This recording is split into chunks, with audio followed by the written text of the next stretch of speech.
Assalomu alaykum. Mana bugun 28 fevral biz Qatar davlatida o'tiribmiz aeroportida. Reysimiz aytmay bo'lganiga 5 soat bo'ldi.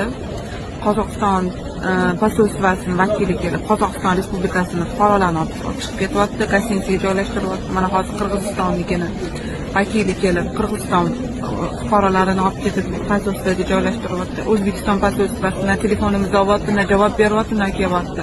5 soatdan beri bu yerda odamlar och-nahor o'tirib, nahotki shunchalik bee'tibor bo'lsanglar, o'zinglar ham shunaqa qolib ketsanglar, boshqa davlatlarda, musofir yurtlarda, nahotki o'zinglar shunchalik vijdoninglar qabul qilmaydimi? Bizning vakilimiz bor, o'sha yerda fuqarolarimiz bor deb.